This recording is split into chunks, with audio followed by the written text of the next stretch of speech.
Good morning, and welcome to another episode of Flutespresso, sponsored by Flute Specialists. I'm Callie Green Brewer, and I'm going to be your host today. And I'm delighted to be here with prize-winning flutist Dr. Brittany Trotter. Hey, Brittany, thanks for being Hello. here. I am just so happy to be here this morning with my coffee, nonetheless. Absolutely. Cheers.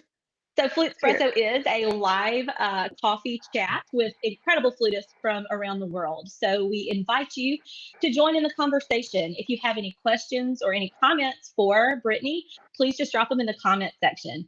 To entice you to participate, we will be choosing a random participant in the comment section to receive a Flute Specialist mug that has been autographed by Brittany. Yeah. So to get started this morning, I'd love to know where you guys are joining us from, and what you're drinking. Brittany, what are you having this morning? Oh, just coffee. Um, Mm-hmm. my addition to coffee started in my undergrad, and it had this florist all the way through grad Absolutely. school. Uh-huh. And I drink about probably 2 to 4, depending on the day, cups. Depending on the day. Absolutely. Absolutely. I am known for having a little creamer or a little bit of coffee with Oh, my creamer. So I have a lot of creamer this morning in my coffee, and I'm probably on my third cup. So, yep. hey, more caffeine. The more caffeine, the better. All right. So to get started this morning, I just want to read a very quick, brief bio of Brittany and some of her accomplishments. So I'm going to do that first, and then we're going to get started. Prize-winning flutist Dr. Brittany Trotter leads a diverse career as an educator, soloist, and collaborator. She is the assistant professor of flute and program director of woodwinds at the University of the Pacific's Conservatory of Music in Stockton, California. Known for her versatility and nuance, she performs in the flute sections of the Modesto Symphony Orchestra, Stockton Symphony Orchestra, Johnstown Symphony Orchestra, Westmoreland Symphony Orchestra, and the Color of Music Festival Orchestra. She is also in demand as a clinician and frequently performs, teaches, and serves as a guest lecturer at universities in California and across the United States. Wow, you're busy. Yeah. You are busy. I am actually very delighted to be the one interviewing Brittany today because Brittany and I actually grew up just about a town over from each other in Mississippi. And we studied together at the University of Southern Mississippi with Dr. Danilo Mazzadri. So it's truly been a pleasure to watch your career blossom. Oh, likewise, like I just remember being in junior high, just looking up to you. Oh my You're goodness. the star flute player in all state band, Uh, and we both study with the same flute teacher at Jones County Community yes, College as well. So yeah, this is absolutely. I amazing. know it's so crazy to think of you now being so far away, being over in California. Oh my goodness. Okay, Brittany, let's get started this morning with my favorite question because I love to get a little bit of background on everyone, which is how did you know that flute was the instrument for you? Like, how did you choose the flute, or did the flute choose you? Okay, so that is a very funny story. Um, Mm, And it all began. So I first started to play the violin when I was in fourth grade. And I enjoyed it, but like it was a handy down mm-hmm, instrument because my sister played it for a while and then she got bored. And so my parents just gave it to me. uh-huh, But I remember being in the fifth grade and the sixth grade band like came and performed for us. And then my band hmm director at the time was like, hey, we're going to have like an instrument petting zoo where you just go to a different table hmm and try out the instrument that you want to try out. So I was like, okay, let me go to the clarinet table because that's just, what I wanted to do. But then as I was standing in line, there was a group of girls that always like made fun of the way that I talk. So I grew up with a speech impediment all my life. And sometimes like my S's and R's and W get kind of translated. I always just say, oh, it's my Southern accent, but really it's not. Um, But since I was at that line with those girls, I was like, I do not want to spend my mornings just like being teased with that group of girls. hmm So like I'm just wandering around, and then the band director came to me and she was like, "Hey, what instrument do you want to try?" And like my mind just went blank, and the only other instrument that I knew the name of was flute. So I said flute, and then I uh-huh. made a sound just like that, and I just hmm fell in love with it. So That's incredible. So it's kind of a story that had a bad start because of mean people, but it ended up being really, really great because you're such an incredible flutist. So that's amazing. So what age did you start studying flute? I was in the 6th grade, so about like 12, 13. Okay. And I was, well, my band director said I was a natural at it. And then by the summer going to my 8th grade year, she recommended that I take lessons with the flute professor at the community college. And I did, and I just like, we both know, we both study with her. And she's Absolutely. just Yeah. amazing. She was my second mom. I absolutely adore her. I remember seeing that sign that says no whining at all. No whining. That's right. No whining. I actually have that in my studio here, my home studio. I printed one out. I was like, it's got to be there. Yes. I think I called her Mama Mary for a really long time. So Right. definitely. She's incredible. So when did you know that you wanted a career in music? I mean, I would have to say in high school because Lions band, or all state band in Mississippi, was a big thing.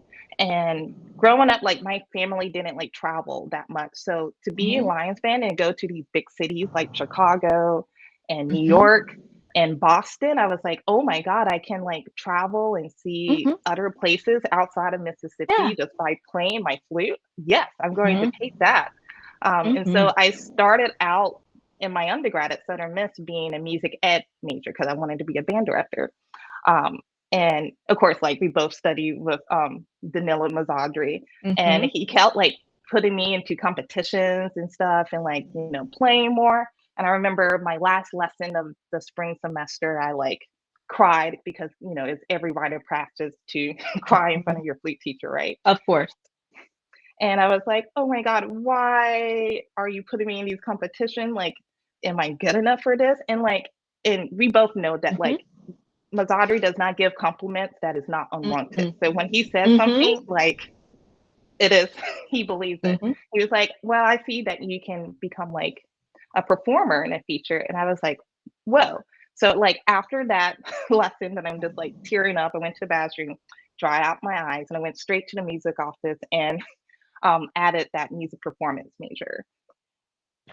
Wow. I love that. I agree about Danilo. If he tells you something, he means it. I love that about him. And also he definitely has the knack for pushing you to your potential, to things that you don't even see in yourself. So that is absolutely amazing.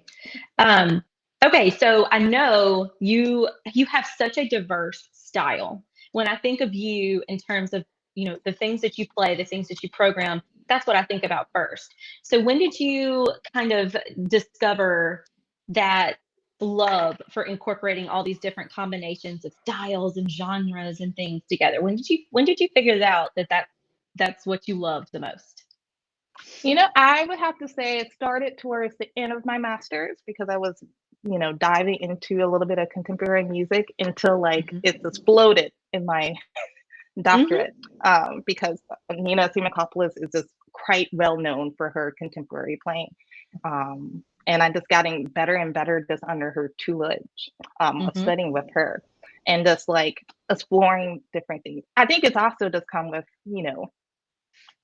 age and like confidence because like I was a very like let me do what my teacher tells me to do kind of student. And as I was growing more into like, who I am as a person and what I like to do in the music that I enjoy listening to, it just got easier. And so now I'm just like a big advocate for living composers. And then just, not saying that like I don't play, the canon. I do. I love it so much. I love Bach. I'm actually playing another, I'm practicing Bach Chaconne, like a transcription of it. But I love just every type of music. I try to find something like some inspiration, whether it's a book or like people, like I love to be inspired by things. Absolutely. I do think that sometimes, especially for me, I think it was in undergrad, you're just so used to, and you get very comfortable doing like Mozart and the Shaman, all of these, very classical pieces that are incredible. but then definitely as you grow, you start to explore other things and get more comfortable. So I love that. Absolutely. That's seriously the thing that I think about the most with you. Whenever I think about you, I just think about all of the incredible new music that you play. Just it's really, really neat. I think you were at the Southern Flute Festival several years ago. Lindsay and I, Dr. Lindsay Kay and I were playing something, and I think you played Zoom Tube. Oh yeah. And I remember just loving that piece. It was incredible. It was a really great piece. So I know you use a lot of extended techniques in your performance. What are some tips and tricks that you might have for people who are maybe just getting into studying that? What are your favorite, do you have any methods? What's your favorite? What's your favorite extended techniques to start out with? Oh, well, I do have to say, like, the thing about extended technique is not being afraid to mess up. Oh, That I mean, we get so involved. I know I was just like every sound like crafted and molded. And sometimes with extended technique, you just have to get dirty with it mhm, and have fun with it. And so every time that I have a student trying to learn an extended technique piece, I'm just like, okay, this is a safe space. You can make any kind of mistakes. We're both learning at this. But don't just like quiet your sound because you're afraid to crack or anything. Actually, that's actually making it in a technique if you crack on your notes. So mhm, just be nice and free and open, and then just really be self-aware. Really think about like, okay, how did this produce? What can I change in my mouth? What can I change in the corner of my lips or anything? And just being like a scientist and exploring something new to see if you can like make it louder or make it sparkle just a little bit more in that. I do have to say my favorite extended technique, I love tom pizzicatos like a lot. I remember this piece by Song Acapello was on a poem that has like a whole big section of tom pizzicato. And I just love to do those things and make it loud. So I remember I played it for my recital, and my colleagues was like, "Oh my God, your tom pizzicato is so loud. How do you do that?" I'm just like, I'm just exploring things. mhm. That's incredible. Very exciting. I feel like those performances are always so exciting when you get to use those extended techniques. That's incredible. That's one thing that I would like to do more of is exploring different techniques and different. I need to come take a lesson with you. So I know you're also very, aside from music and all the things that you do in the musical world, I know you're passionate about being outdoors, right? Yes, I'm a big hiker, and this is from me living. I did my master's in Wyoming, and like that's what you have to do. You go hiking, you Hmm. see. I mean, Wyoming is so beautiful, and so I just continue with that passion. Like 2 months ago, I went to Mount Diablo in the Bay Area of Mm. California. My goal is to like go towards South California this summer and like explore the beaches and stuff. In Big Sur, I still have Oh, yet to visit Big Sur. In Yellowstone too. So mm, those are my like bucket list check for the summer. absolutely. Just How do you incorporate your love for the outdoors with like your music life? How do you incorporate that? I would feel like that would be really grounding to be able to, kind of put things aside and maybe get some inspiration in the outdoors. oh, definitely. And it's so great for like, that work life balance. Hmm. Being a professor, like newly professor, I'm going to my third year now. I realized that I need that time and that break to just do things that I enjoy and have, you know, some peace Hmm. and meditation in my life. And it also helps with my flute playing because like it makes me become active and I'm not just being from the South, like, I never ran or Hmm. exercised. It was kind of like what I'm running from. But It's too hot. exactly. Oh my God, that humidity. And I didn't want to get my Uh-huh. hair like messed up with that too. Hmm. Like there was no point. But now like it's just I feel like I'm at the most healthiest I ever been in my life and Hmm. I enjoy that. It makes me feel good um to play and stuff. So like it's I always say to my students like the flute is secondary only to your body, and you have to like, Mhm. listen to your body and take care of your body because it's your temple. Like the flute is the Mhm. only instrument that doesn't have this middleman. So Mhm. although the woodwinds have like the reed as their middleman, it's just our air.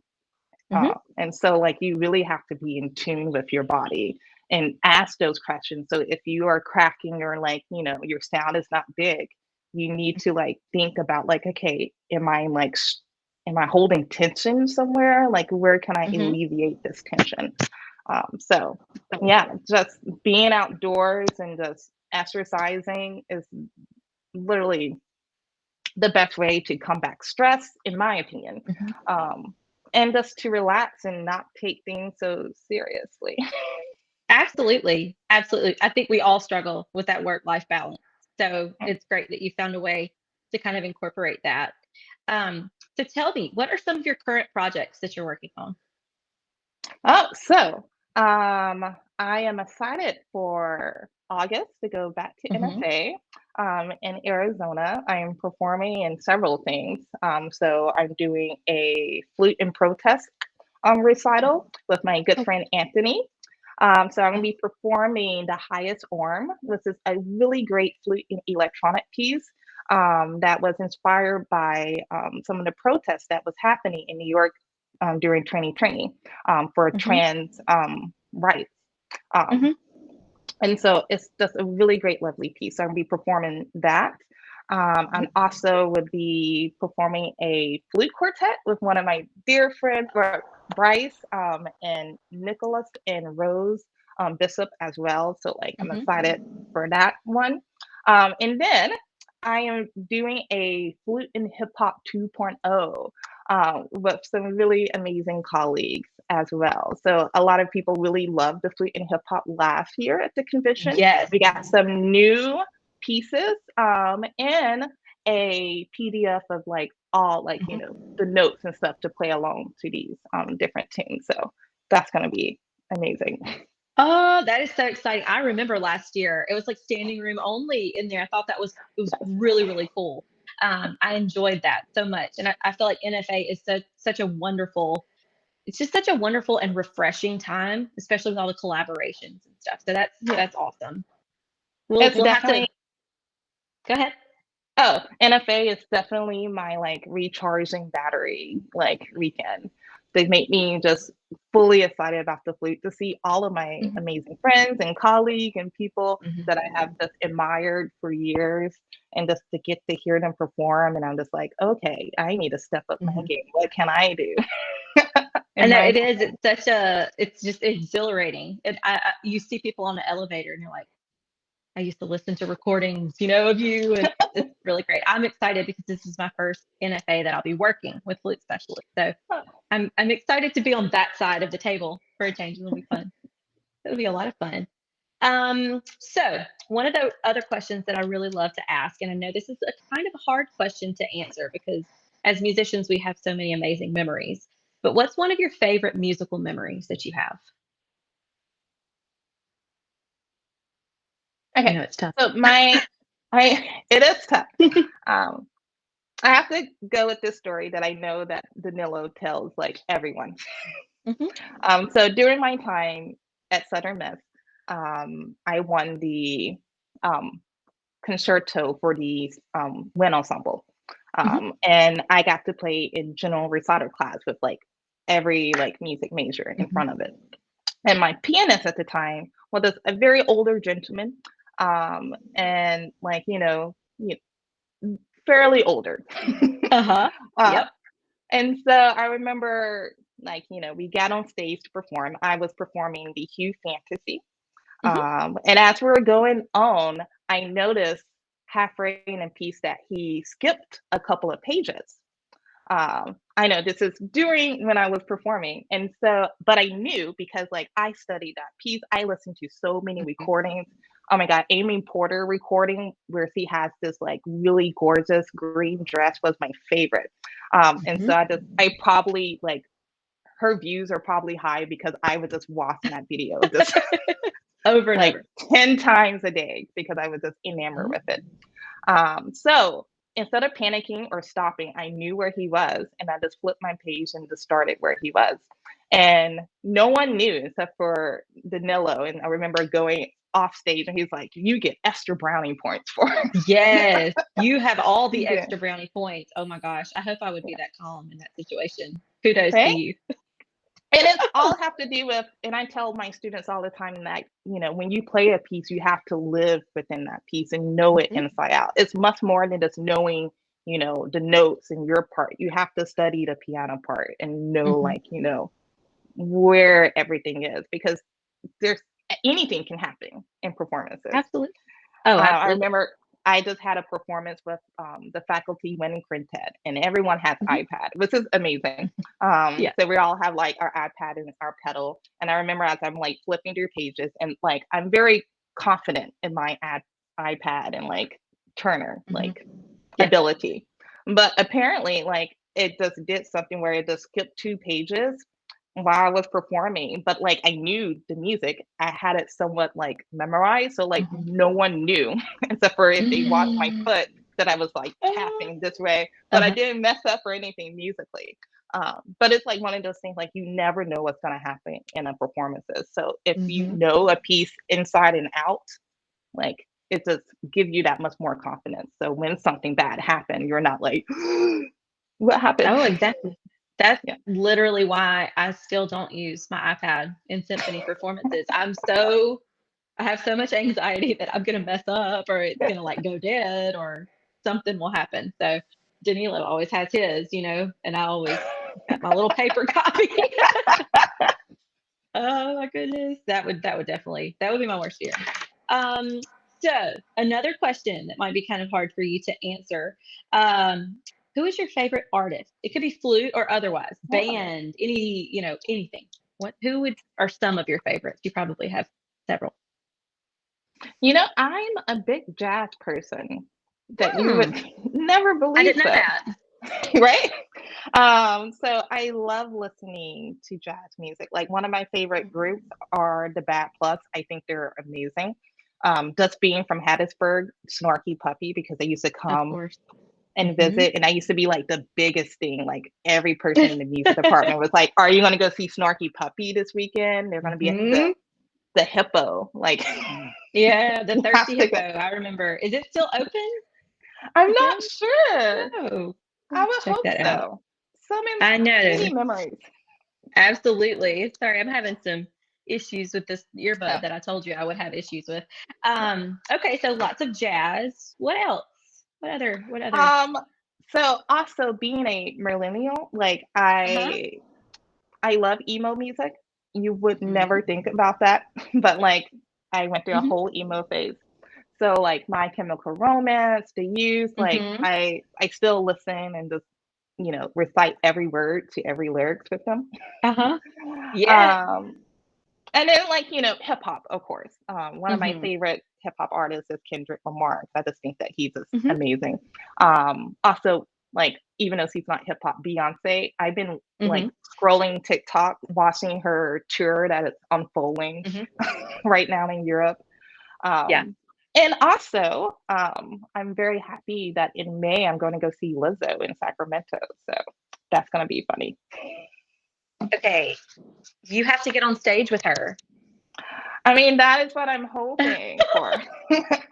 That would be incredible. And then you can do a shameless plug that we want to have her on Flutespresso. Oh my goodness. I just think she's incredible. I think I love that she has brought so much awareness to, everyone about flute, people that had no idea about music. And she's really talented too. I know. I remember going to Starbucks one day, some like in Sacramento, and a lady was making my orders. She's like, "Oh, what do you do for a living?" And I'm just like passively, I'm just like, "Oh, I play the flute." She's like, "Oh, like Lizzo?" I'm just like, "This is Mhm. yes, that's what I do." Exactly like that. Exactly. Yeah. Look, we have a comment that says that the Hippo is still open. So now we know. Yeah. All of our Hattiesburg friends got to go to the Thirsty Hippo. Okay, so here's another everybody wants to know question. What flute do you play? Okay, I play on a Miramatsu Platinum clad. And I just got it like 2 years ago. Like once I got my big person job, I was like, let me get my Uh-huh. big person flute. And Exactly. I've been playing on Miramatsu for quite a while since Mhm. undergrad, as you know. And I just love taking my Miramatsu to Robert at the flute Ah, specialist. I know. He just does Absolutely. a wonderful job on it. And so yeah, the one thing that well, there's many things why I like the Miramatsus, but like Mhm. one of the biggest reason is um, I'm Southern and Mhm. I like a nice, full, bodacious sound. I mean, Yes. that's just what I grew Mhm. up, what I listened to. So I just love that big like body sound. But Mhm. also I love the way that you can just turn from like a lot of sound to nothing and just instantly. And so that's why I just really enjoy my platinum clad Miramatsu because I'm able to go to different extremes of the spectrum in an instant. Um, Also, I just love my low register on the flute there. So Yeah. The Muramatsus are so responsive. They're incredible instruments. Absolutely. I think all of us with Danilo, we just have a special place in our hearts for this Muramatsu flute. Okay, so my last question for you. What would your dream collaboration be? oh my God. That would be hard. It's hard. I know I have all the hard questions today. That is so hard to answer because there's just so many like I flute players know. that I admire Mhm. and would love to like do some projects with. I have some of my idols as well. Uh-huh. I mean, Lizzo, of course. Of course. I was gonna say, She's of course. um, wow. I don't think I can just pinpoint it to just one Mhm. person. My dream collaboration would be with everyone Absolutely. that Hey, I that's a beautiful answer. I think that's one of my favorite things about being a musician is being able to collaborate with so many different people. So that's incredible. We have so many comments of people saying, that they either took lessons from you or they have, met you. Um, Lots of Muramatsu players over here in the comment section. Good to see and hear you, Britt. Look, Aw, everybody is just, then I think that that's one thing across the board that everyone I've talked to when we were getting ready to do this Flutespresso, they've always talked about how you are just an incredible look, Muramatsu America Flute. Everybody talks about how gracious, kind, and open and warm you are. So I think that's a real testament to you as both a teacher and a performer. So, aw, thank you. And I also have to say it's because I'm Southern. Southern women are just the best. we do have that Southern hospitality thing going on. Well, this has been so informative and engaging, Brittany. Seriously, thank you so much for sharing your time with us, sharing some of your story, and just sharing your talent and your gifts with the world. We really appreciate you. Oh, thank you. And I appreciate everyone that took some time out of their busy morning, especially the California Uh-huh. because it's like 8:30 in the morning right now. That time zone. I Which know we were fun just fact? talking.